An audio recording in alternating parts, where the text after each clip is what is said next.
Bu? Ya, silakan Ya, Bu, oke. Berani. Ya. Baik, Bismillahirrahmanirrahim.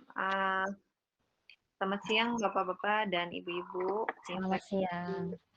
Alhamdulillah puji syukur kita panjatkan pada Tuhan Yang Maha Esa. Hari ini kita akan melaksanakan webinar dengan tema implementasi sistem informasi terintegrasi untuk meningkatkan kinerja UMKM. Studi kasus di UMKM. Banyak terima kasih kepada Ibu Dr. Andes Eviati Aryoko, yaitu owner Budi Andika Group yang telah membuka pintu Budi Andika sebagai tempat kami belajar. Kemudian Ibu Sugiyarti dari GU, kemudian Bapak Biaya Negeri dan di Cahaya Multi Mandiri, dan yang lain yang tidak bisa kami sebutkan satu persatu yang telah membantu perencanaan dan pelaksanaan implementasi ini, dan webinar ini dapat dilaksanakan dan diselenggarakan pada hari ini. Baik, Bapak dan Ibu. Sebentar, Bu Rani, sepertinya belum terrecord ya? Adam, sudah direkod belum? Sepertinya ada kendala. Sebentar ya. Oh, baik. Oh, sudah terrecord. Oh, sudah terrecord, Bu. Sudah. Alhamdulillah, kita lanjut ya, Bu ya. Oke. Baik, saya akan sampaikan susunan acara pada hari ini. Terdiri dari 3 sesi materi yang akan disampaikan oleh narasumber yang berkaitan dengan tema pada hari ini. Kemudian nanti akan dilanjutkan sesi tanya jawab dan diakhiri dengan pengisian kuesioner untuk daftar hadir serta foto bersama ya Bapak dan Ibu.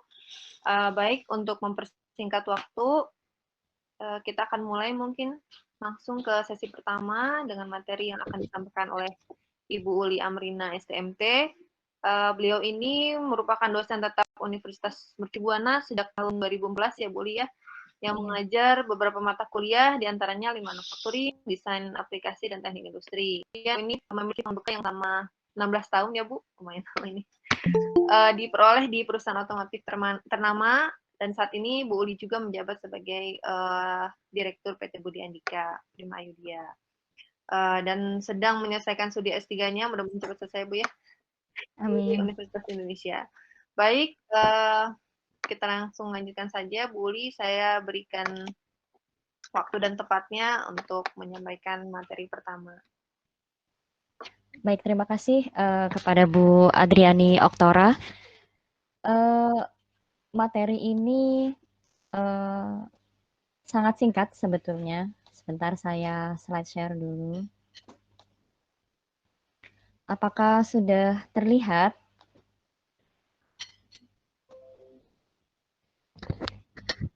Sudah, terima kasih. Sudah.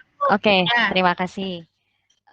Ya, ini adalah kita sifatnya sebetulnya sharing saja ya. Saya di sini juga kami di sini adalah terdiri dari 3 orang dosen dan 2 mahasiswa sebetulnya. Sebelumnya saya mengucapkan terima kasih kepada Ibu Eviati Aryoko yang dalam hal ini sebagai owner Budi Andika Group yang telah membuka Budi Andika Group sebagai mitra kami dalam kami melakukan penelitian dan pengabdian, serta kepada para mahasiswa yang melakukan kerja praktek maupun tugas akhir.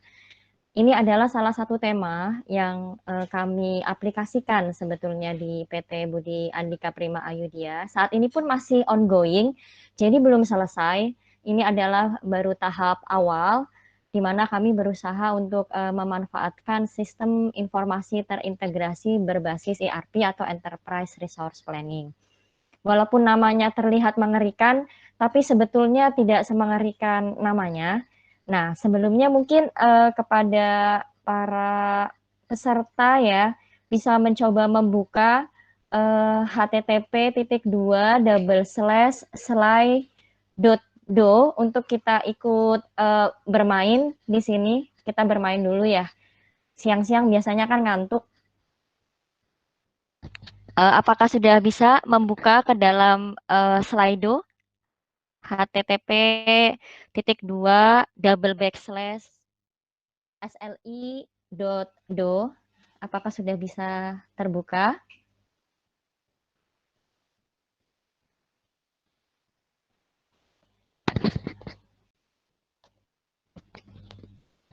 Ada yang bisa buka atau?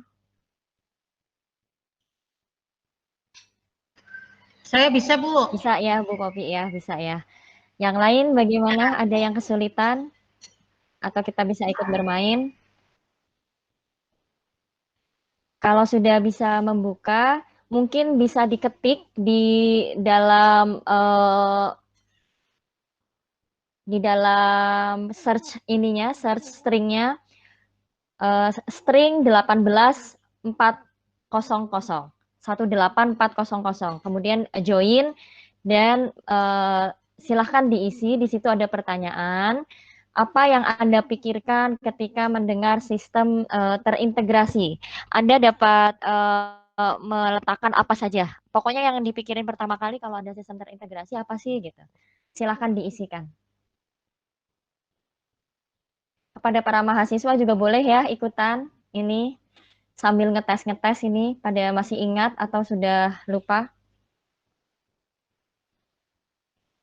Baru satu orang yang menjawab menjadi satu, yang lain kemana? Apa yang Anda pikirkan ketika mendengar sistem terintegrasi?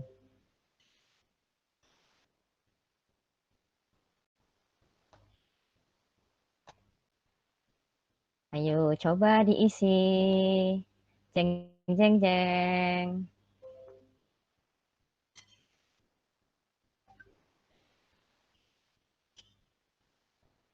Terhubung satu sama lain, saling berhubungan, efektif, sistem terintegrasi, sistem terpadu, menjadi satu. Saya belum ada gambar. Oh, apa ini saya belum? Oh, maksudnya belum ada gambaran ya? Saya belum ada gambaran. Sistem yang solid. Sudah banyak ini ya, saling berkesinambungan. Apalagi nih? Wah, banyak nih yang berpartisipasi. Keren-keren. Sudah ada 9 jawaban, 10 jawaban. Kita tutup kalau ada 12 jawaban ya. Ayo yang lain bergabung. Satu kesatuan sistem. Apalagi? Sistem yang saling terhubung, sistem yang solid, saling berkesinambungan, satu kesatuan sistem. Oke, mungkin cukup ya. Mungkin karena sudah lebih dari 10 yang menjawab.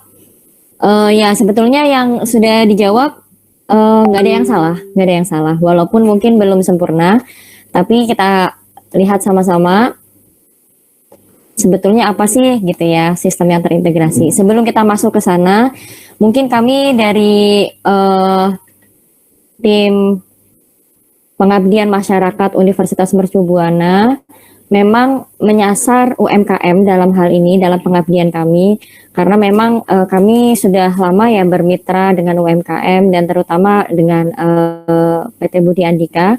Jadi beberapa kali kami melakukan pengabdian bersama, kemudian kami juga ada mengerja praktekan beberapa mahasiswa di sana. Ya, UMKM kenapa menjadi sasaran kami, karena UMKM memang memiliki peran yang strategis sebagai tulang punggung dari perekonomian negara. Ini walaupun memang datanya sudah agak lama ya, tapi sebetulnya masih valid sampai sekarang. Hanya memang data kementerian kebetulan belum terupdate. Jadi ini adalah data terakhir yang bisa saya download dari Kementerian Koperasi dan UMKM bahwa pendapatan domestik bruto dari Indonesia itu memang 60% ya ditopang oleh UMKM. UMKM juga sangat berkontribusi terhadap perluasan kesempatan kerja, pengentasan kemiskinan, dan pembentukan lingkungan sosial yang inklusif. Kementerian Koperasi dan UKM juga menunjukkan bahwa penyerapan tenaga kerja oleh UMKM itu sangat tinggi ya dibandingkan dengan usaha besar. 97% masyarakat Indonesia itu bekerja di UMKM. Jadi memang ya kalau kita mau membangun bangsa, ya kita harus membangun UMKM gitu. Nah, ini adalah tren pertumbuhan UMKM yang terus meningkat dari tahun ke tahun. Ya, ini semua memotivasi kami untuk bersatu gitu ya, berada di barisan UMKM, agar UMKM bisa maju. Nah, menurut Undang-Undang tahun 2008 nomor 20, memang yang disebut UMKM adalah ada kriterianya. Ada yang usaha mikro, kecil, dan menengah. Ya, saya yakin kepada rekan-rekan yang berasal dari UMKM ini yang ikut webinar kali ini bisa mengukur sebetulnya memang bisnisnya ada di level yang mana. Terlepas dari level manapun itu, tapi tantangan persaingan di luar memang sudah sangat tough gitu ya, sangat kuat. Jadi nggak bisa lagi kita menggunakan sistem yang biasa-biasa saja seperti itu. Ini ada beberapa karakteristik UMKM di Indonesia yang saya baca dari beberapa riset, baik nasional maupun internasional. Sebetulnya sih ini tidak hanya terjadi di Indonesia ya, tapi hampir di seluruh dunia. Jadi UMKM itu karakteristiknya fleksibilitasnya sangat tinggi terhadap perubahan karena memiliki manajemen yang informal. Ini yang membuat memang UMKM jadi kuat gitu. Karena sangat fleksibel ketika ada perubahan, cepat sekali untuk beradaptasi sebetulnya. Kemudian tidak membutuhkan keterampilan yang sangat khusus di level operasional. Jadi ya nggak susah gitu cari SDM untuk di operasional ya. Tapi memang di sisi lain beberapa challenge atau tantangan dimiliki oleh UMKM. Jadi ada keterbatasan dari sumber daya manusia di bidang strategik dan critical process, termasuk dalam hal ini terkait dengan tema webinar kita kali ini adalah dalam pengembangan perangkat lunak atau software aplikasi digunakan untuk sistem manajemennya. Kemudian kesulitan dalam membangun proses bisnis yang stabil dan handal. Jadi kadang-kadang tidak bisa terjaga performanya dengan stabil gitu ya. Jadi kadang bisa bagus banget, tapi kadang bisa turun seperti itu. Kemudian juga ada beberapa informasi terkait pencatatan dan pelaporan yang masih manual dan sulit dilacak. Dalam hal ini manual, kalau di era milenial sekarang gitu ya, di era informasi sekarang, kalau kita bikin laporan hanya menggunakan Excel, itu masih bisa dibilang manual gitu. Jadi kalau zaman dulu manual itu tulis tangan, sekarang Excel pun bahkan dibilang manual gitu. Karena dengan Excel pun kadang-kadang masih sulit dilacak. Karena misalnya file Excel-nya disimpan di laptop pribadi. Atau misalnya pakai file Excel tapi ternyata akurasinya juga nggak bisa diandalkan. Karena yang membuat file tersebut orang yang berbeda-beda sehingga sulit untuk dilacak. Seperti itu. Nah, ini adalah gambaran permasalahan sistem informasi secara khusus pada UKM yang kami temukan di beberapa UKM sebetulnya, tidak hanya di area pengabdian kami. Yang pertama, pada umumnya UMKM itu kesulitan untuk memonitor jumlah persediaan yang dimiliki. Jadi tidak terlacak dengan baik. Kemudian terlalu banyak atau terlalu sedikit melakukan order ke supplier, sehingga kadang-kadang menyebabkan penumpukan persediaan atau bahkan kekurangan persediaan. Yang ketiga, komunikasi antar departemennya juga tidak rapi, tidak terintegrasi. Misalnya, departemen penjualan punya catatan sendiri, kemudian departemen pembelian juga punya catatan sendiri. Kadang-kadang antara demand dan supply itu nggak matching. Demikian pula dengan departemen pembelian dan pergudangan. Jadi nggak ada informasi yang saling tektok gitu antara departemen pergudangan dan pembelian. Masing-masing keep datanya masing-masing, nggak mau membuka gitu. Kemudian departemen penjualan dan keuangan dan lain-lain. Kemudian permasalahan yang keempat, seringnya terjadi keterlambatan pelaporan keuangan karena kesulitan tracking data-data transaksi. Ada beberapa UKM yang saya baca dan dialami oleh beberapa dosen yang juga berada di garda UMKM, bukan di UKM kosmetik sih, memang bidangnya yang lain. Itu kadang-kadang laporan bisa terlambat sampai 4 bulan, 5 bulan. Mereka baru keluarin laporan keuangan gitu. Padahal tentu saja hal ini bisa berdampak ya terhadap perpajakan dan sebagainya. Kemudian keterlambatan invoicing karena butuh waktu untuk mencocokkan data transaksi. Belum lagi misalnya SDM-nya sedikit. Jadi misalnya beberapa fungsi sekaligus dilakukan oleh satu orang, sehingga ada keterlambatan melakukan suatu tugas karena harus melakukan tugas yang lain. Belum data-datanya dicek secara manual dan harus berulang-ulang. Input yang sama di tempat yang lain di tempat berbeda yang berulang-ulang, misalnya seperti itu. Nah, bagaimana pemecahannya? Nah, pemecahannya ini sebetulnya sudah cukup lama, metode ini sudah cukup lama ditemukan. Namun terkait dengan perkembangan zaman, perkembangan sistem informasi tidak semengerikan dahulu gitu.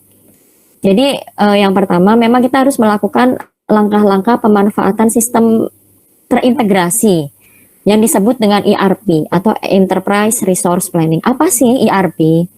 ERP itu aplikasi sistem informasi yang mengintegrasikan proses-proses bisnis, mulai dari operasional, logistik, distribusi, keuangan, dan administrasi. Terus benefitnya apa buat perusahaan? Banyak benefitnya buat perusahaan. Jadi bisa lebih efektif perusahaannya. Jadi mengurangi adanya konfirmasi-konfirmasi di tengah proses gitu. Kemudian mempermudah owner manager. Kalau UMKM kan biasanya ownernya juga, manajernya juga, semuanya bergabung ya. Nah, ini mempermudah mendapatkan informasi hanya dengan one click gitu. Jadi nggak perlu misalnya tiba-tiba karyawannya nggak masuk, aduh owner manajernya pusing, nggak bisa nih saya tanya data stok, orang dia nggak masuk, saya bisa lihat di mana nih gitu. Itu nggak sulit lagi nanti kalau sudah pakai ERP gitu. Kemudian bisa mempermudah untuk melihat daily problem gitu. Jadi permasalahannya apa? Jadi tidak ada saling menuduh, tidak ada saling salah sangka gitu.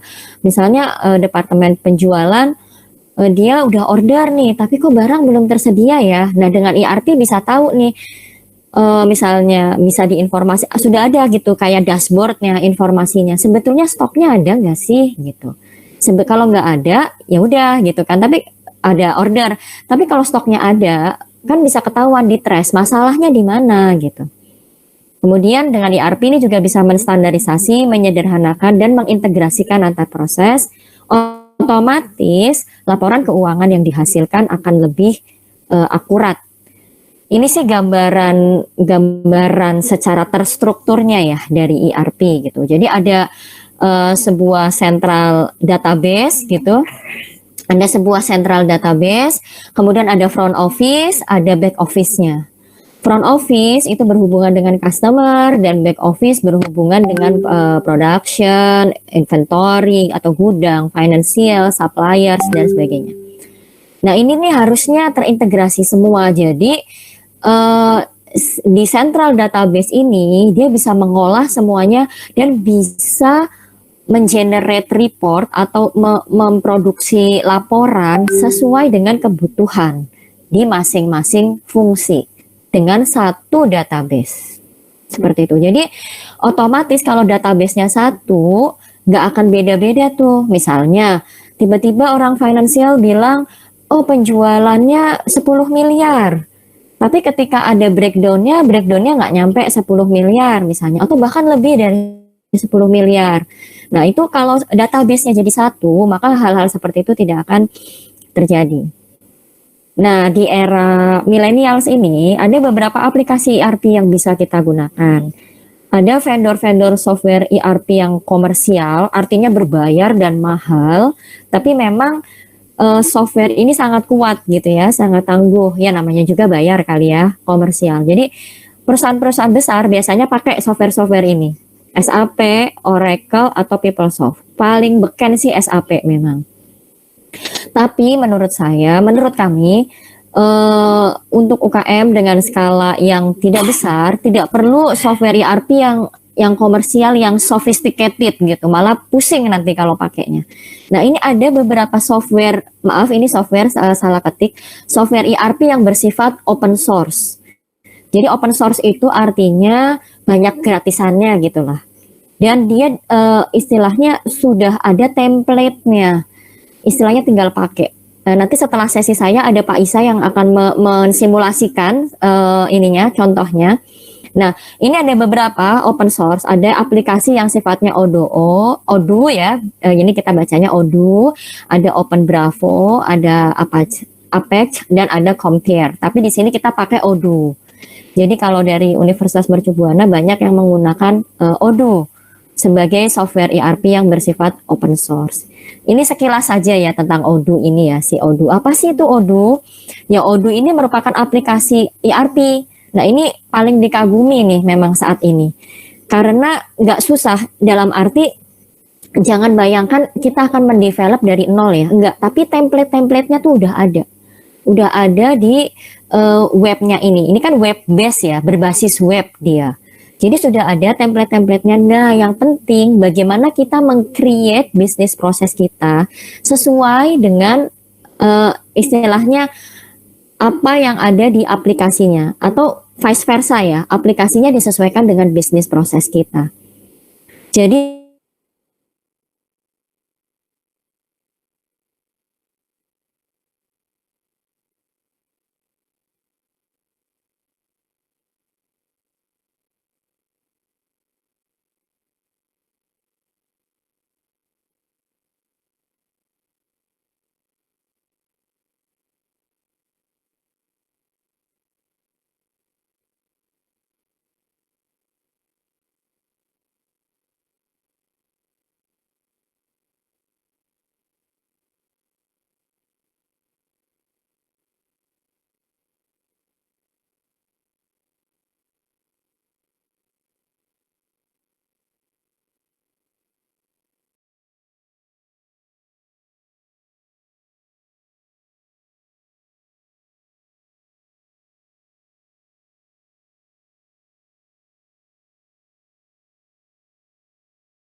data-data yang kami sajikan di sini semuanya dummy, tidak menunjukkan data aslinya.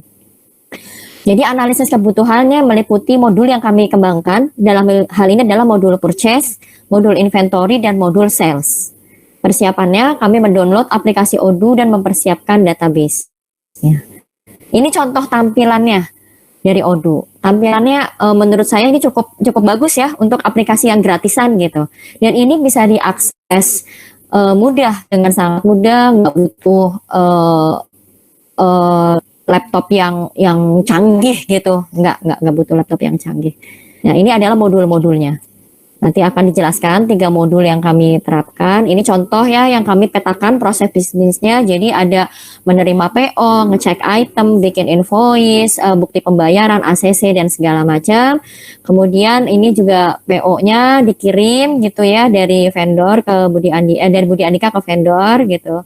Customer ke Budi Andika ke vendor dan sebagainya sampai finish gitu. Nah ini adalah pendefinisian bisnis proses yang kami lakukan gitu untuk bisa mengecek jadi data-data apa yang kami butuhkan. Ini adalah pengumpulan master datanya. Master data yang dibutuhkan kalau kita mau bikin Odoo itu apa aja sih? Ya, ada produk katalog, produk master, vendor master, customer master, price master, tax master ya, master berapa pajaknya gitu ya di produk-produknya. Mungkin beda-beda, bisa jadi saya nggak tahu. Kalau memang produknya lebih dari satu. Maksudnya ada service juga, ada produk juga kan bisa jadi teksnya beda.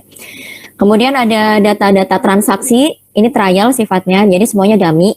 Jadi ada jumlah atau kuantitas permintaan, tanggal dokumennya, persediaan awalnya berapa, jumlah penjualan, dan lain-lain. Nah ini pengembangannya, ini adalah konfigurasi dari aplikasinya, nanti akan dijelaskan simulasinya oleh Pak Isa. Dari saya sebagai pengantar seperti itu. Terima kasih, semoga bermanfaat. Saya kembalikan kepada Bu Rani. Silakan Bu. Atau mungkin langsung ke Pak Isa kah? Atau gimana Bu? Baik Bu, terima kasih atas penyampaian materinya. Mungkin kita bisa langsung melanjutkan ke materi kedua untuk implementasi modul-modulnya ya Bu ya. Kepada Pak Isa, saya persilahkan. Baik, makasih Bu Rani dan Bu Uli. Makasih juga untuk Bu Eviatia Ryoko dan Bapak Ibu sekalian. Suara saya terdengar ya Bapak Ibu? Terdengar Ya. Pak, terdengar. Makasih. Baik, karena waktunya nggak panjang, sambil nanti juga akan disambung materi lain oleh Pak Agung, mungkin saya langsung saja tampilkan sedikit gambaran mengenai UDU dan sedikit simulasi mengenai apa saja sudah kami coba lakukan untuk implementasi UDU tersebut di PT Budi Andika Prima Ayudhya. Baik, untuk di awal yang mungkin saya perlu announce juga bahwa data yang digunakan ini data dummy hanya untuk mencoba dulu. Kemudian kalaupun nanti kami menyebutkan brand atau baik produk maupun service yang digunakan ya karena memang kami melihat ada benefit yang kami akan manfaatkan gitu ya, bukan karena endorsement atau sponsorship. Kemudian untuk efektivitas ERP sendiri juga nanti akan bergantung dari desain bisnis proses yang akan ditetapkan. Jadi nanti di ERP, di penerapan ODU sendiri atau penerapan ERP sendiri bisa jadi nanti akan berpotensi untuk kita melakukan perbaikan bisnis proses, baik karena tuntutan setelah dievaluasi ternyata ada yang lebih praktis dan lain-lain ya. Jadi ini sangat memungkinkan untuk pengembangannya. Baik, yang pertama tadi disampaikan oleh Bu Li, yaitu kita menyiapkan virtual private server atau VPS, virtual private server, di mana kalau Bapak Ibu mungkin bayangkan zaman dulu kita punya server harus minimal beberapa tahun lalu lah ya, mungkin kita harus punya PC standalone yang cukup besar, kemudian menyewa tempat dan sebagainya, bahkan mungkin zaman dulu sebesar rumah ya untuk server gitu. Tapi sekarang alhamdulillah kita sudah bisa menggunakan virtual server yang berbasis cloud ya. Yang ini juga nanti akan dijelaskan oleh Pak Agung karena memang Pak Agung sendiri mengembangkan itu, dan ini sangat cocok untuk UMKM, walaupun saya rasa juga banyak perusahaan besar yang menggunakan ini. Nah, tampilannya seperti ini. Kami menggunakan DigitalOcean ya. Mungkin ada juga VPS dari dalam negeri, cuman kami saat ini menggunakan DigitalOcean karena rekomendasi dari beberapa teman yang sudah menggunakan dan kepraktisannya, dan biayanya relatif murah. Jadi kita di sini ada beberapa pilihan yang kita cukup gunakan untuk ODU ini atau ERP ini sendiri adalah yang paling kecil, yaitu Droplets. Ya, Droplets.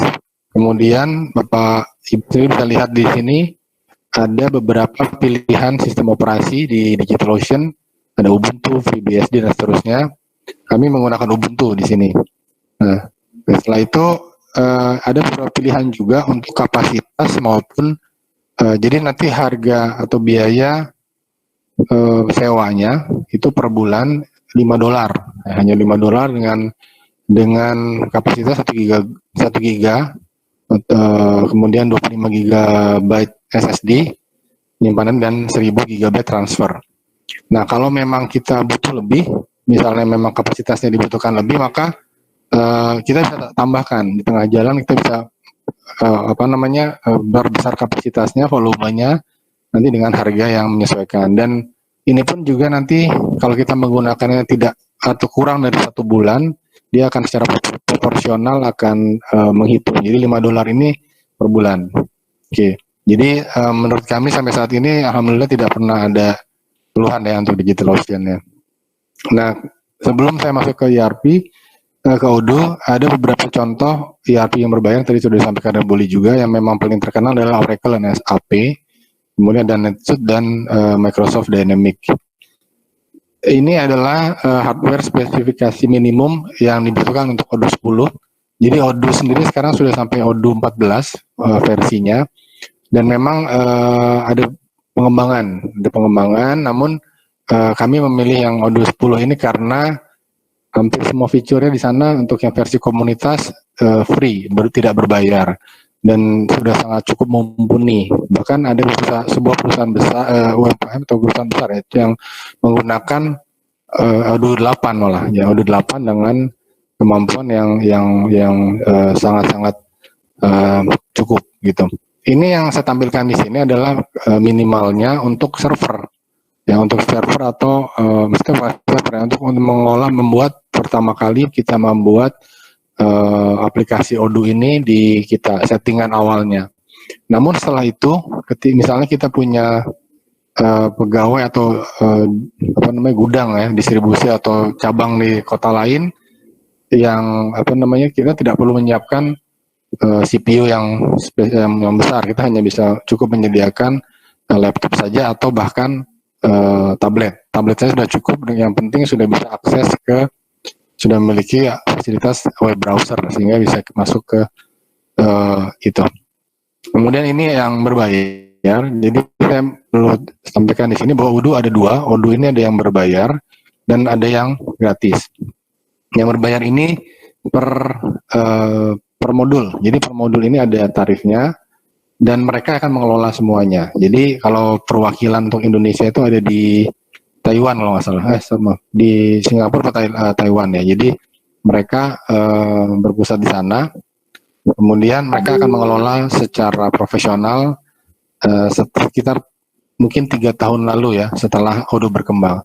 Odoo ini tadinya namanya Open ERP karena hanya berbasis untuk ERP, namun berkembang menjadi CRM sehingga namanya berubah menjadi Odoo dan ada dua pilihan. Nah yang ini adalah yang versi Odoo Community. Nanti saya coba tampilkan juga kalau memungkinkan waktunya. Jadi sebentar.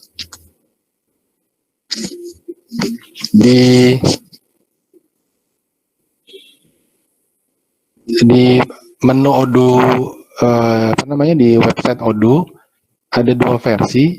Nah, kita tinggal pilih yang versi komunitas kalau memang kita mau yang tidak berbayar ya. Kemudian nanti akan ada pilihan di sini mulai Odoo 12 sampai Odoo 14. Kalau versi yang di bawahnya ada di Nightly. Jadi dia ada terpisah. Nah, di sini kalau Bapak Ibu memilih yang community, maka kita bisa langsung download sesuai yang kita inginkan. Kalau kita klik yang enterprise, maka ini yang berbayar. Mereka akan menghubungi kita untuk proses selanjutnya. Nah, setelah kami menginstal Odoo di VPS di DigitalOcean, maka kita udah bisa masuknya melalui web browser. Jadi kalau Bapak Ibu sekalian melihat yang di atas ada 68 sekian IP address-nya, itu adalah kita akses melalui web browser, bisa Chrome, bisa web browser yang lain. Nah, kemudian kita bisa membuat di situ ada beberapa server ya, ada beberapa atau database yang kita bisa pisahkan atau kita bisa jadikan untuk trial misalnya. Nah, setelah itu nanti akan muncul ke tampilan awal. Saya coba simulasikan langsung ke aplikasinya.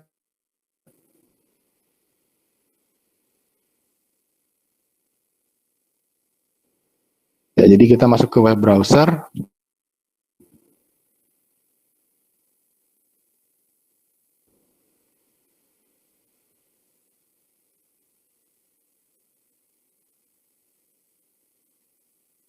Sebentar.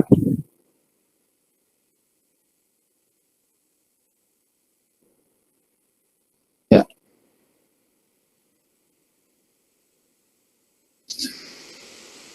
Di sini sudah mempunyai semua data-data kontak yang kira-kira baik itu supplier maupun atau vendor ya maupun pelanggan. Nanti kita bisa simpan di CRM.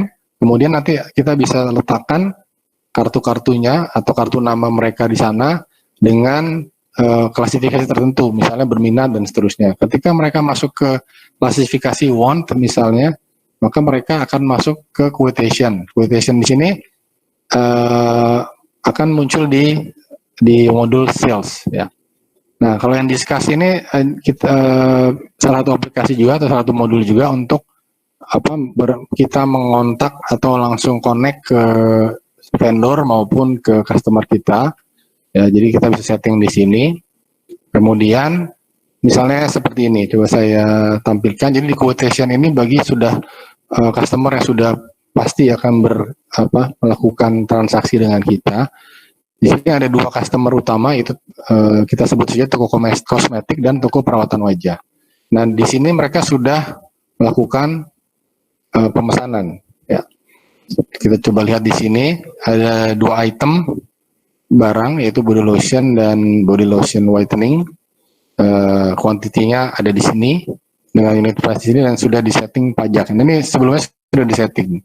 Nah, karena merupakan pelanggan yang lama, maka kita bisa setting misalnya dia pembayarannya down payment ya besarnya berapa. Jadi misalnya seperti ini. Ya, jadi misalnya kita ada pemesanan dari melalui telepon atau email gitu, kemudian kita langsung masukkan ke sistem. Di sini ada tanggal ordernya per hari ini. Kemudian kita kasih waktu misalnya kurang lebih sepekan itu untuk pemesanan ini dikonfirmasi. Kita sudah setting untuk public price list-nya adalah rupiah. Kemudian payment term-nya misalnya kita kasih waktu 15 hari. Nah, kemudian di sini kita bisa masukkan itemnya. Ya, itemnya sesuai dengan yang ada di sini. Jadi untuk lebih enaknya kita langsung masuk ke search tadi, kemudian sebentar, harusnya akan terlihat di sini sebentar, kuantitasnya.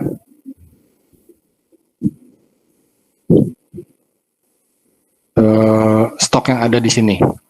Ya. Nah, ini semua sudah ada stoknya, jadi sudah muncul. Nah, kita bisa setting jumlah atau kuantitas dari produk yang diminta. Kemudian teksisnya juga disesuaikan. Ini dibuat standar, misalnya 10%. Ya, kemudian misalnya ada yang lain. Ya. Seperti itu. Nah,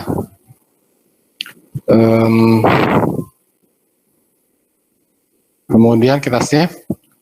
Nah, ini kita konfirmasi melalui email, langsung di send by email. Ya. Ini masih ada yang harus sambil belum kita install, jadi dia merubah dari HTML bahasa web ke PDF. Nah, kalau sudah itu terinstall, nanti akan muncul di sini attachment-nya dalam bentuk PDF. Jadi semacam sales order, ya. Misalnya ke sini, ya. Ke email ini kita kasih pengantar dan seterusnya, kemudian kita send. Begitu terkirim, mereka akan melakukan konfirmasi, misalnya mereply balik, kita akan confirm pembelian tersebut. Ya, setelah itu nanti kita buat invoice. Nah, invoice ini yang tadi sesuai tadi kita tentukan, misalnya kita memberikan dengan DP 50%. Oke, sudah muncul invoice-nya dengan keterangan seperti ini. Jadi totalnya adalah 280.000, yang harus dibayar adalah sekian, ya, dengan uang mukanya. Jadi lupa disetting ya, harusnya bisa disetting di uang mukanya berapa persen gitu ya. Sehingga nanti tagihannya akan jatuh tempo sesuai dengan tanggal 15 hari tadi, 15 hari setelah penagihan. Nah, setelah itu ini otomatis akan mengurangi nanti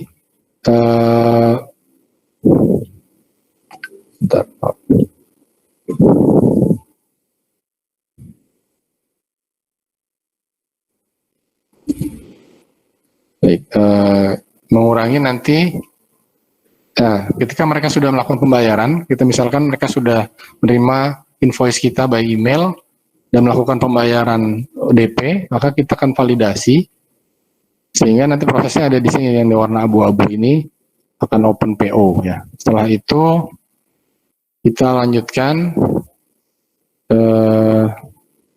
dengan send email lagi bahwa tadi sudah terkonfirm dan kemudian sudah dibayarkan. Kita melakukan registrasi pembayaran ke jurnal.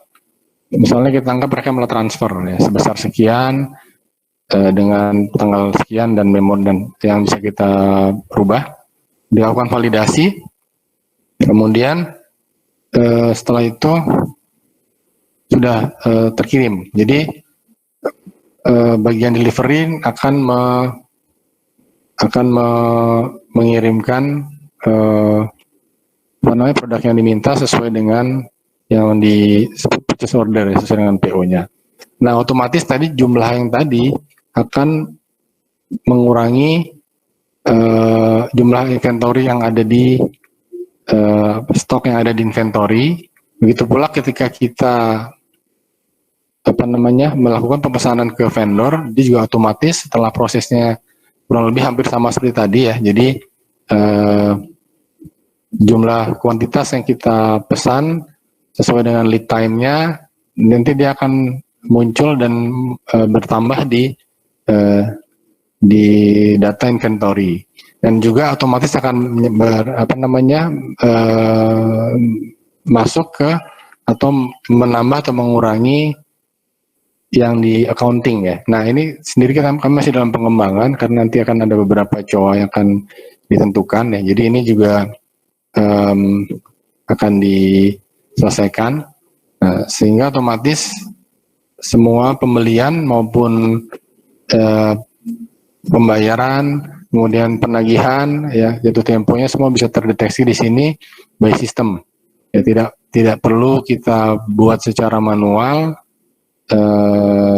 ataupun hanya menggunakan Excel ya, sehingga relatif sering terjadi kesalahan. Ya, mungkin kurang lebih seperti itu. Nah, untuk kedepannya ada beberapa aplikasi lagi yang masih bisa kita gunakan. Yang pertama tadi mungkin CRM ya, ketika nanti kita merasa butuh untuk mengelola potensi pelanggan yang baru.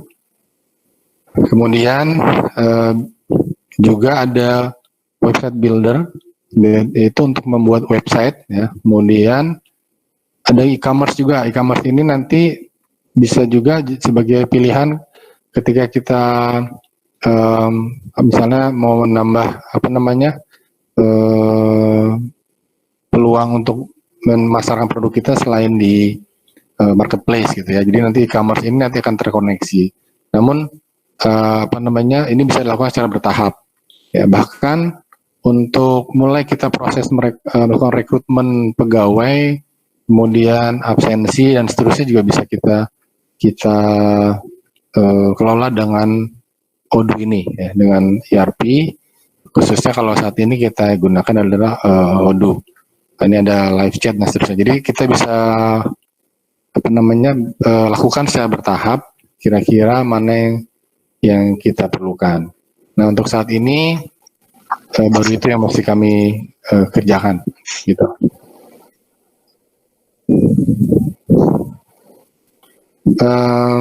Mungkin itu yang bisa saya sampaikan sementara, Bu Rani dan Bu Oli. Pak Agung sudah bergabung. Ya, terima kasih Pak Ista atas penjelasannya. Baik, kita akan lanjut ke materi berikutnya, materi terakhir yang akan disampaikan oleh Bapak Dr. Agung Terminanto, MBA IPM. Beliau ini merupakan dosen di Fakultas Komputer Sains UI ya Pak ya, dan Universitas Pancasila, juga praktisi ERP Odoo Indonesia, yang saat ini bekerja di PT Desktop IP, dan Masya Allah ini berpengalaman selama lebih dari 28 tahun ya Pak. Beliau telah mengimplementasikan Odoo ini ke 10 perusahaan UMKM, dan sejak 10 tahun terakhir ini mengembangkan Odoo sebagai bahan ajar ya Pak di berbagai universitas dan biologi.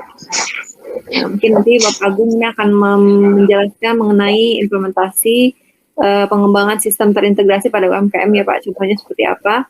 Mungkin nanti Bapak dan Ibu bisa menyimak, dan jika ada pertanyaan boleh dicantumkan di kolom chat Bapak Ibu. Nanti setelah penyelesaian materi selesai, kita bisa lanjutkan ke sesi tanya jawab. Oke, waktu dan tempat saya persilahkan Pak Agung.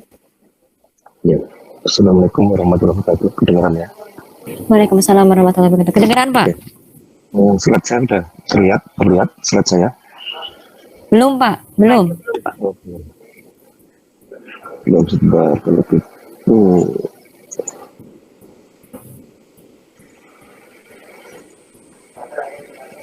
Sudah terlihat? Hampir. Ya. Ya, oke, sudah Pak. Oke. Bapak Ibu sekalian, pertama saya sangat senang sekali bisa sharing dengan Anda, ya, para UKM. Dan ini pertama luar biasa. Ya, saya sudah diskusi dengan Bu Uli, dengan Pak Isa dan sebagainya. Jadi saya tidak mengajari, saya hanya mendorong. Ya, karena Anda itu luar biasa.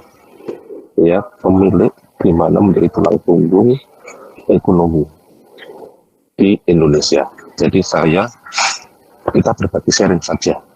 Ya, dari pengalaman saya itu, karena setiap kali saya membantu UMKM itu yang terjadi mau takjub saya, karena UMKM itu omsetnya juga luar biasa, strukturnya juga luar biasa, produk-produknya juga luar biasa. Kemarin itu saya diskusi dengan Bu Uli, itu produknya varian sampai 200 gitu ya, dan UMKM biasanya juga rendah hati, Pak saya itu produknya nggak banyak, Pak gini, itu omsetnya banyak gitu.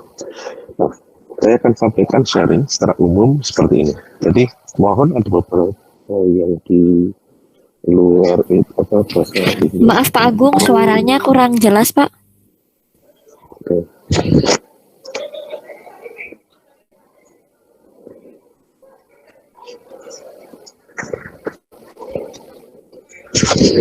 S1, 2, 3, kedengeran? Kedengaran Pak. Oke, jadi nanti kalau ada bahasa Inggris skip saja. Artinya sebenarnya Anda itu sudah masuk ke suatu teknologi informasi. Ya suka nggak suka, ya semua ada semua. Jadi kalau saya akan buka di banyak nanti tanya jawab saja.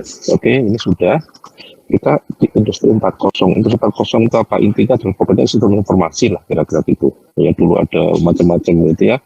Nggak usah dihafalin. Yang kedua adalah buka. Buka itu adalah ternyata zaman sekarang itu zaman tidak jelas. Contohnya yang sekarang ini. Ya dulu nggak kebayang tuh. Ada namanya seminar, webinar. Sekarang mau nggak mau kita dipaksa untuk dalam bentuk seperti ini. Yaitu volatile, uncertainty, complexity, ambiguity. Kita dihadapkan biasanya dengan ekonomi langsung, tapi ternyata ekonomi dihadapkan dengan kondisi kesehatan yang tidak kasat mata malah. Nah, tapi kita harus membuat respon. Salah satu responnya ya ini tadi, membuat sistem informasi terintegrasi bisa diakses dari luar anytime, anywhere. Ya, kira-kira seperti itu. Nah, kita pakai ini apa ciri khasnya. Yang penting adalah cloud.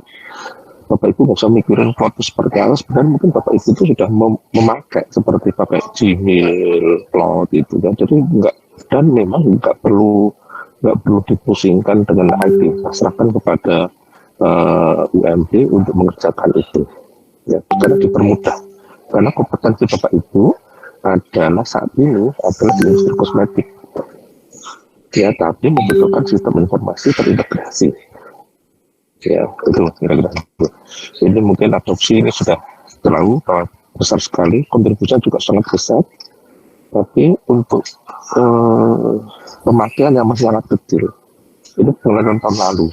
Tapi sekarang tentunya dibutuhkan sekali banyak sekali produk-produk kita yang bagus, tapi tidak bisa diakses oleh konsumen karena harus datang. Sekarang konsumen tidak mau datang, harus akses. Gimana caranya? Harus buat sistem, gitu ya.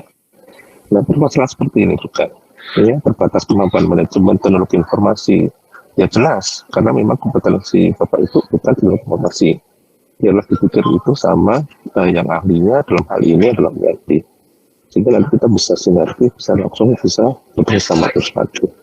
Nah, potensinya itu besar, apalagi di kita, ya kemarin kita diskusi Bu Uli ternyata bisa membantu terus ekonomi Indonesia, yaitu apa?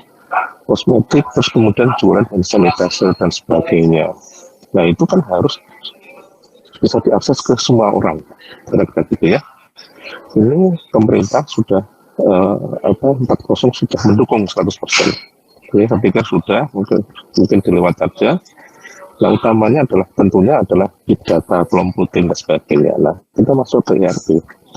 Inti dari ERP itu adalah sistem informasi terintegrasi gitu aja. Ya, seringkali perusahaan dari kecil terus itu berkembang, ya, membuat jelas, kemudian inventory, pembelian, kadang-kadang lupa yang dibeli apa, kadang-kadang kedobelan, ya wajar, karena kadang-kadang dulu pakai kertas kecil, ya mesti satu kertas, tahuan, tapi begitu beberapa supplier bingung, mana gitu. Kadang-kadang Excel-nya di tempat lain, kadang-kadang double, ditarik 2 kali, kadang-kadang malah tertarik. Itu hal-hal yang ya itu pasti UKM seperti itu, bahkan perusahaan-perusahaan gede tanpa ERP pun seperti itu, ada utang yang di write off lagi dan macam-macam. Itu memang seperti itu, double ya, sehingga kadang-kadang karena kenal barang datang lagi padahal nggak dibutuhkan. Nah itu. Nah makanya ada sistem integrasi terintegrasi. Nah, semua jadi datanya satu ya, ya jadi satu. Ini karakteristik tadi masih sederhana, akses ini permasalahan tadi macam-macam ya, kendala informasi, nah mengakses permainan sebagainya. Nah makanya kemudian manfaatnya apa? Ya tentunya kualitas integrasi. Jadi kita kalau mau cek stok nggak usah pergi ke lokasi, nggak usah telepon, lihat di handphone. Jelas, ya seperti GoFood lah kira-kira itu. Tapi ini levelnya adalah sudah satu perusahaan. Terus mengecek PO-nya ada berapa, stoknya ada berapa, tagihannya ada berapa. Nah ini semua kalau itu integrasi itu akan menjadikan jadi lebih bagus. Ya, tidak ada data double. Ya. Nah dulu itu ERP hanya dinikmati oleh perusahaan-perusahaan besar karena memang mahal.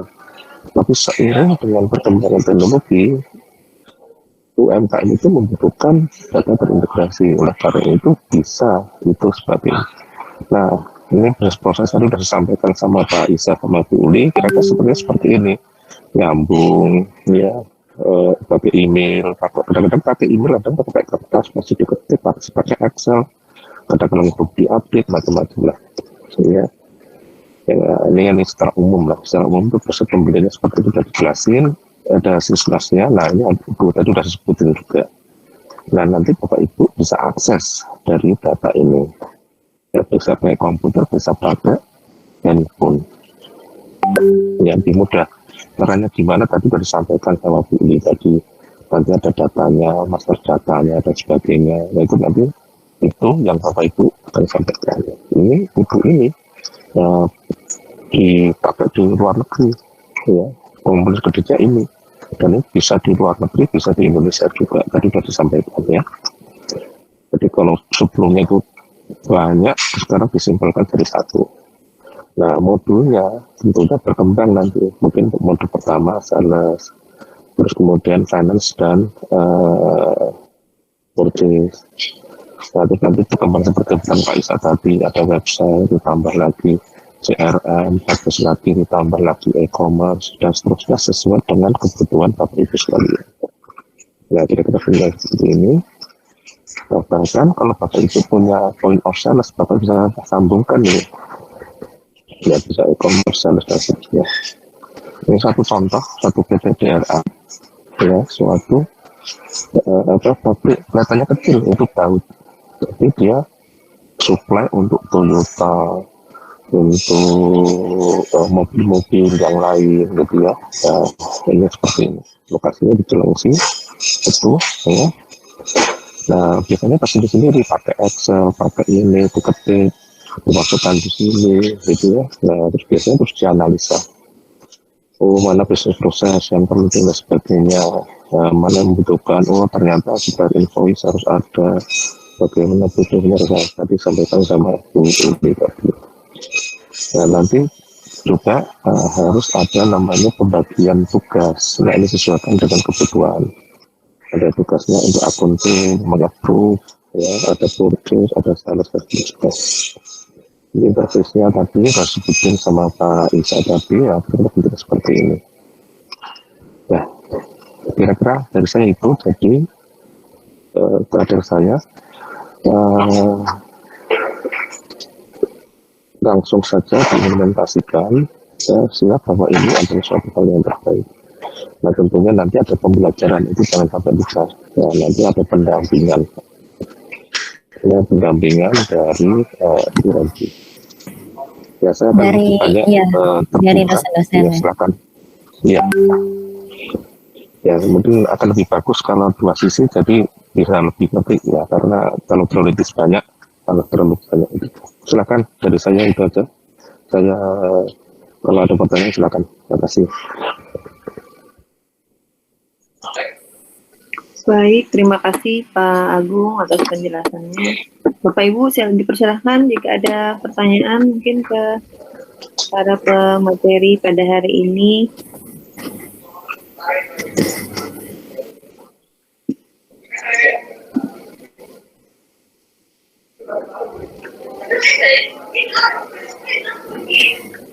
Silahkan jika ada yang ingin bertanya.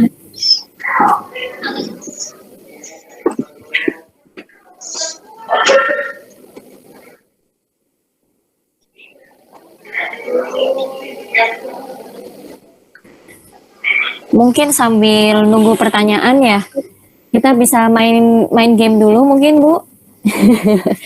Kuesioner mungkin atau gimana? Boleh Bu, kalau ada Boleh ya.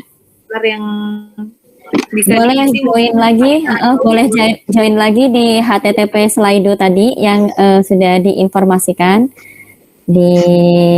Saya ketik ulang lagi, mungkin di chat saya ketik, silakan diklik di http://slido, participation code-nya masih 18.400. Kita main-main dulu deh, mungkin masih pada harus bangun ya.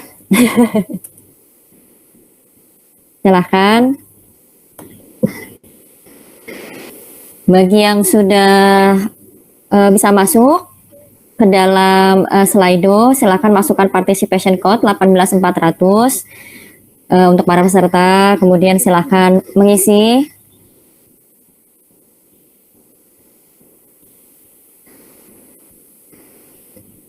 Baru satu ini yang join.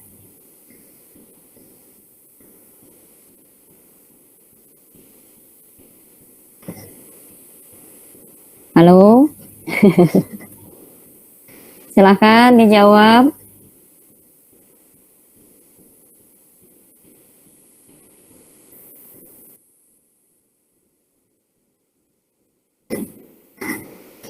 Saya tunggu beberapa sampai minimal 10 mungkin ya.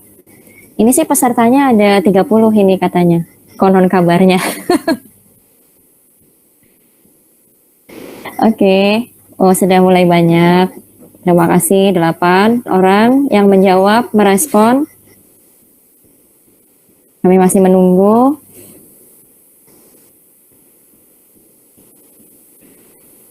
Silahkan join di http://sli.do. Masukkan participation code 18.400. Oke, kita main-main lagi dulu. Silahkan dijawab pertanyaan kedua. Masih di yang sama.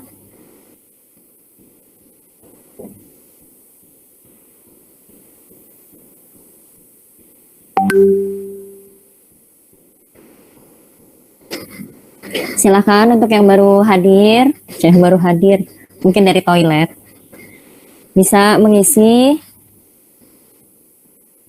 Sudah ada 7 votes.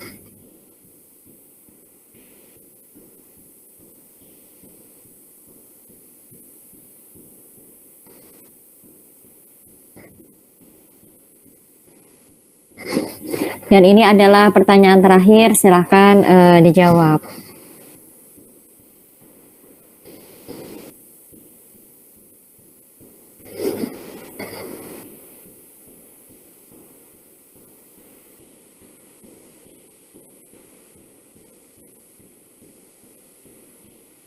Baik, terima kasih. Bu Rani, silahkan dilanjutkan. Mungkin ada yang ingin bertanya? Baik, ini ada yang ingin bertanya, Bapak Ibu, silahkan. Mungkin masih malu-malu apa gimana Bu ya? Nggak ada, kalau di ini nggak ada snacknya mungkin Bu. Iya, kalau di webinar kurang semangat ya, karena nggak ada snack kayaknya. Mungkin nanti harus dapat ini produk gift nih dari Ya, ada door prize-nya nih, Bu ya. produk gift dari Pronatural mungkin ini sepertinya Bu Evi ini. Ya, Ada hand sanitizer atau mungkin ya nanti akan dikirimkan.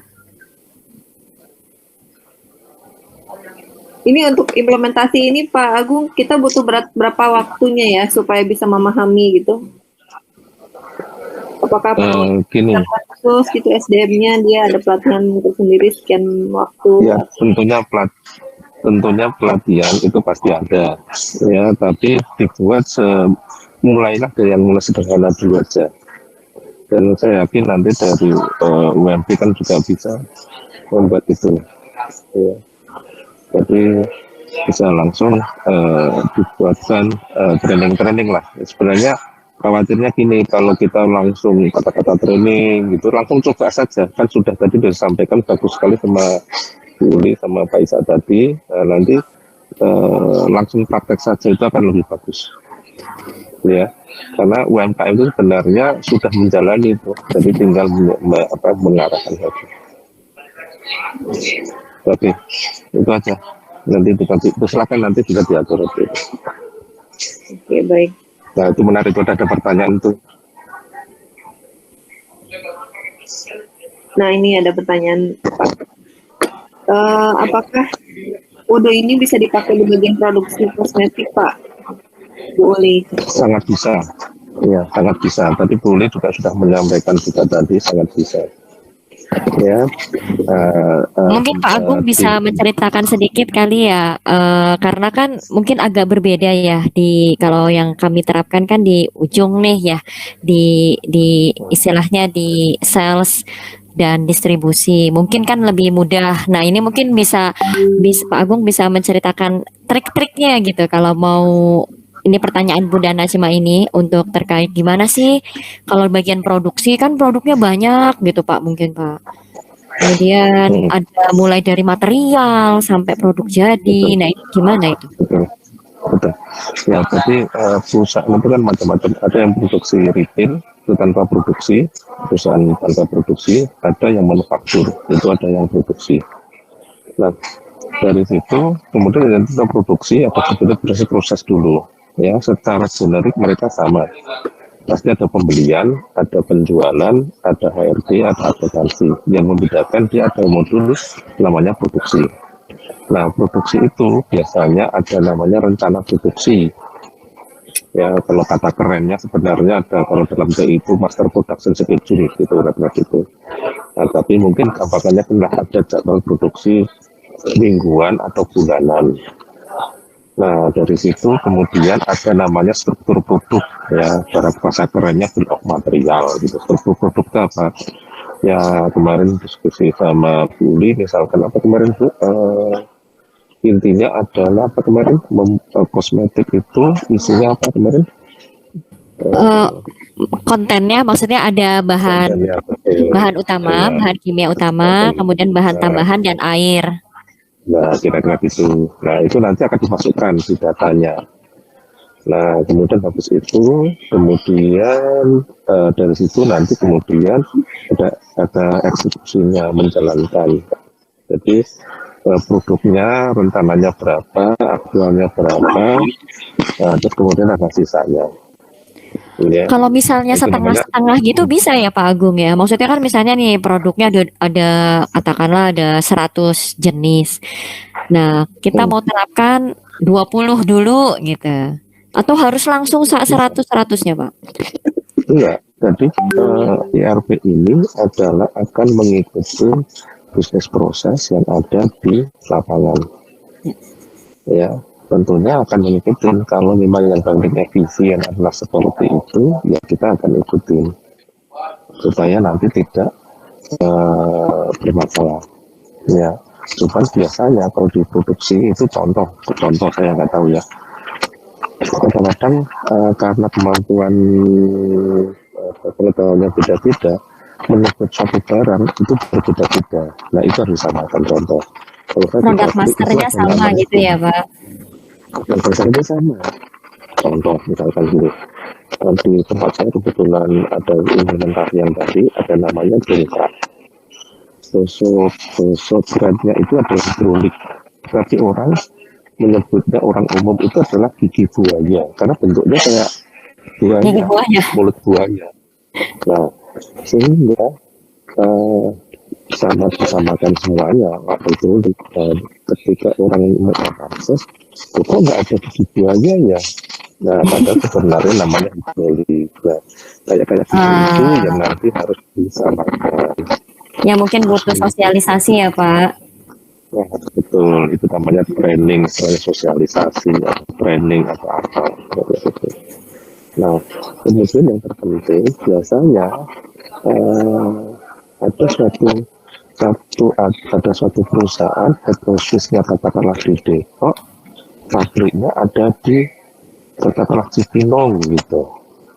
Nah, itu kan harus ada komunikasi. Nah, biasanya kan lewat telepon. Kalau lewat telepon kan kadang-kadang bisa.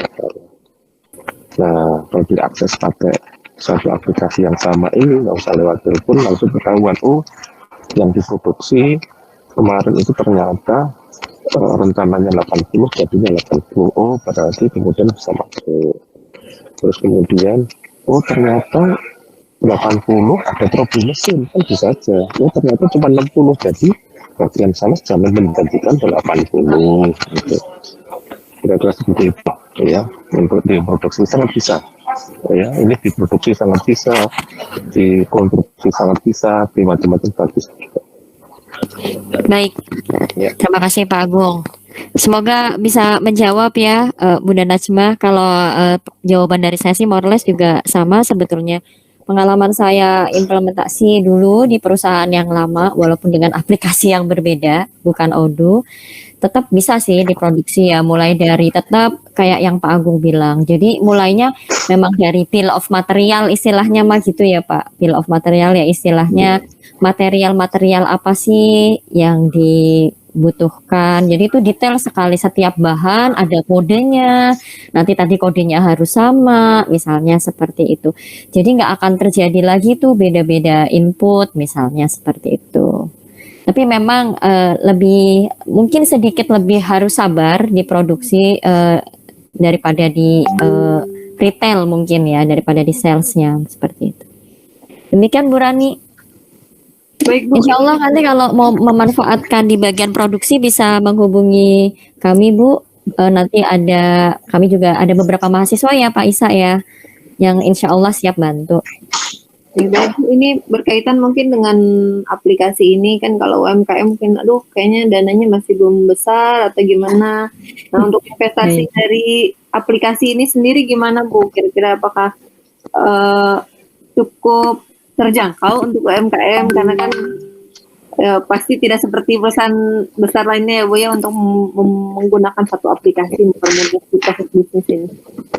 Nah ya masalah perduitan nih, mungkin Pak Agung lebih berpengalaman dari saya nih Pak. Kalau mau implementasi Odoo ini di UKM kira-kira butuh modal berapa Pak? Dana berapa gitulah istilahnya? Iya, jadi gini, kalau mau cerita dulu ya, tentunya disesuaikan dengan kebutuhan. Tapi semakin lama itu semakin murah dan semakin lebih murah.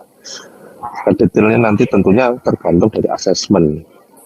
Ya, asesmen itu diselesaikan dalam ruang lingkupnya seberapa besar dan sebagainya.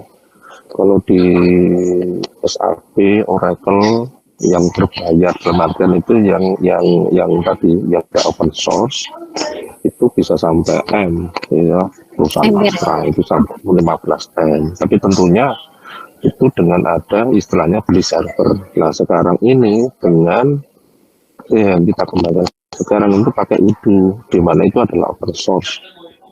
Tentunya nggak sampai M, sampai ratusan juta. Ya, dan nanti ada bentuk cloud tadi sudah disampaikan sama Pak Isa tadi bentuk VPS. Jadi Bapak Ibu tidak perlu membeli komputer baru lagi. Ya sudah ada VPS. BPS tadi udah sebutin harganya tadi sesuaikan dengan kebutuhan dari mulai dolar sampai 10 dolar, 5 dolar berapa. Seperti itu. Nah tentunya nanti ini tadi juga ada pengabdian dari UMP. Nah mudah-mudahan itu berarti bisa dibicarakan. Tapi prinsipnya adalah semakin maju itu harus semakin murah. Kira-kira seperti itu. Nah detailnya nanti silakan nanti di asesmen lah, ya. Betul. Baik, terima kasih Pak Agung.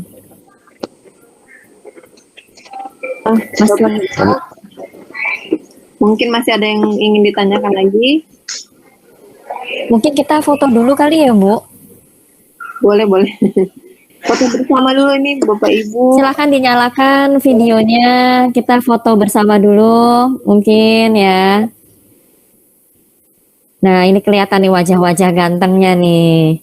Wajah-wajah cantiknya nih. Masya Allah. Ini keren-keren ini. Kan mulai kelihatan nih ganteng-ganteng, cantik-cantik. Coba dinyalakan. Ini ada 28 pesertanya, agak mengalami penurunan. Mungkin tadi ada yang sempat live. Mohon dinyalakan mungkin videonya. Ya. Adam siap mengkamera, memfoto atau gimana? Ya Bu, udah siap Bu. Ya. Oke, kita hitung ya. 1, 1, 2, 3. Sekali lagi. 1, 2, 3.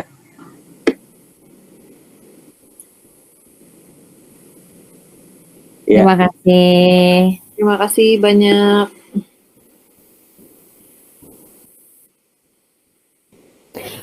Mungkin untuk yang pengisian sertifikat bisa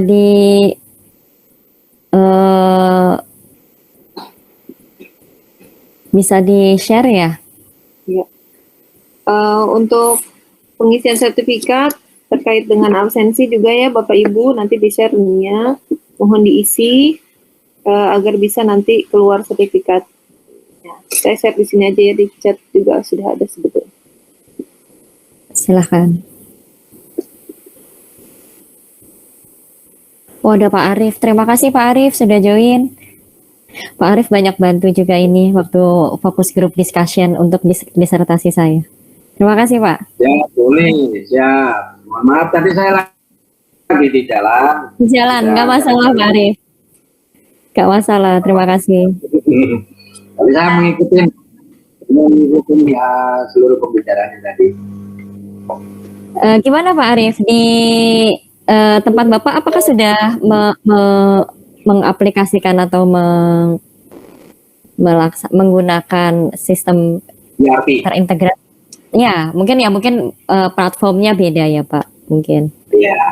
Ya sudah kemarin mulai dijalankan, kita baru sosialisasi ERP gitu kan, baru membangun sistemnya.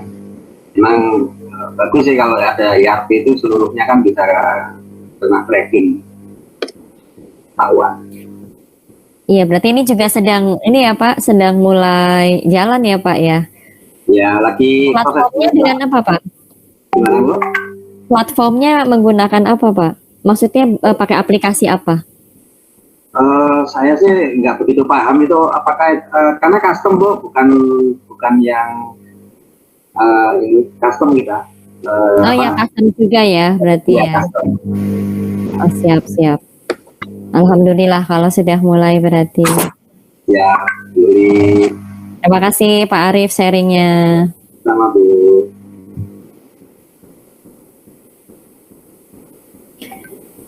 Oke, baik, mungkin cukup saja Bu Uli atau mau? Ya cukup mungkin ya. Silakan jangan lupa diisi ininya formnya. Sudah saya share di chat dan di grupnya Bapak Ibu, silakan diisi nanti untuk syarat daftar kehadiran dan sertifikatnya. Kami ucapkan terima kasih banyak pada hari ini sudah meluangkan waktunya dari jam 14.30 sampai sesi terakhir. Ya mungkin ada beberapa yang terkendala sinyal jadi agak berkurang Bu pesertanya dari awal. 1-2 orang. Terima kasih Pak. Mudah-mudahan apa yang disampaikan pada hari ini bermanfaat untuk kita semua, dapat menambahkan wawasan mengenai hal-hal yang terbaru yang bisa kita aplikasikan baik di dunia industri ataupun di dunia pendidikan. Terima kasih banyak para pembicara yang hari ini sudah sangat baik sekali menyampaikan materinya, juga Bapak Ibu yang ikut berperan serta dalam polling, dalam sesi foto terakhir juga. Saya ucapkan dan saya akhiri meeting pada hari ini. Assalamualaikum warahmatullahi wabarakatuh. Selamat sore semuanya. Waalaikumsalam warahmatullahi wabarakatuh. Waalaikumsalam warahmatullahi wabarakatuh. Selamat sore. Selamat sore. Terima kasih Bu. Terima kasih. Terima kasih anak-anak semuanya, mahasiswa. Bu Evi, ini masih ada mahasiswa lagi yang mau kerja praktek, boleh ya Bu melanjutkan Bu dari